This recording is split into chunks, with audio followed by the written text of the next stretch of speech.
Hi, this is Doug Whedon with wallgarden.net. You know, there's a big difference between work and toil. And we need to kind of be able to wrap our heads around that. In the original design, we were created for work. You see, Adam was placed in the garden to nurture and to tend the garden. You see, work is a normal part of our life, and actually it's an essential part of our life.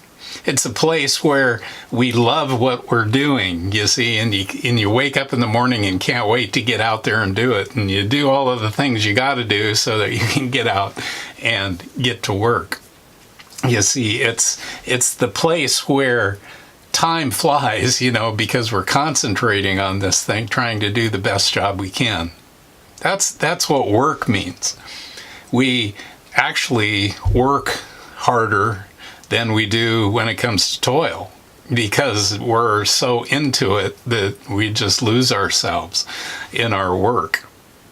Toil, on the other hand, is a byproduct of the fall. It's a part of the curse when we went into exile from the garden.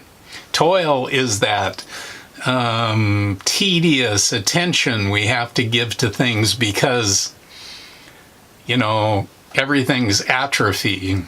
Everything is falling apart and eroding as we do it. You know, as we go out to, because we are on our own to create our own survival and security, we're out there trying to, you know, make progress in it.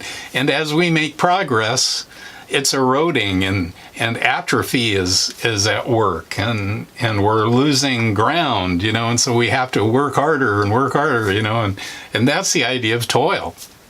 It's this 3 steps forward, 2 steps back, if you will. You see, it's just this constant thing where you're beating back the jungle, and by the time you wake up the next day, it's grown back, and so you got to beat it back some more. So there's a difference between these two things when it comes to what God is trying to do in our lives. Tediousness, toil comes because of this tedious atrophy that's going on since our exile from the garden. Work, on the other hand, is something we were designed for. So we got to kind of wrap our heads around that. Work has to do with craftsmanship and nurture. And the thing that we've got to keep in mind is that work only can happen, it can only come to fruition when we've come to repentance. Because if we haven't come to repentance, we're still enslaved to this old system of trying to produce our own fulfillment on our own. And so we are just, you know, hand over fist practicing industrial and institutionalized toil. Day by day by day, we're trying to squeeze everything we can out of the natural resources, the finite things that we've been given, to try to get as much as we can out of that. And we're there to squeeze the relationships we have to fulfill ourselves. And in that whole process, we try to do sporadic acts of kindness to others and sporadic acts of nurture, and we're just enslaved to that picture. But once we come to repentance, success and security are no longer our goals, because God has fulfilled, you know, He's there to fulfill us every time something's necessary. And He's given us a bill of credit that says, if you concentrate on me, I'll take care of all that stuff that the pagan world runs after. I just guarantee it. So we've been given a bill of credit for our success and survival, and now we can turn our attention to work. We can turn our attention to craftsmanship and nurture, and we can take our time, and we don't have to feel that burden on our shoulders of trying to accomplish something we could never accomplish, you know, trying to fill that bottomless pit and never being able to make a dent. it's only after repentance that we can escape this emaciation, this insatiable nature that's going on inside us. And that by itself is a phenomenon. But work is a phenomenon as well. It's something where we can quit, we're set free from this thing, and now we can concentrate on doing the best job we can. We can concentrate on nurturing whatever God has put before us, where He's put us. You see, basically for the repentant, we're to view all of life in this way now. We're to view all of life as an opportunity of craftsmanship. We're to view everyone that comes in and out of our life as an opportunity of nurture. And, we've got the time. We can be interrupted. We can be diverted. And it doesn't matter, because God's going to take care of our bill of credit. He's going to take care of our success and security, and we can go on rabbit trails taking care of people, you see. And that's an interesting phenomenon all by itself.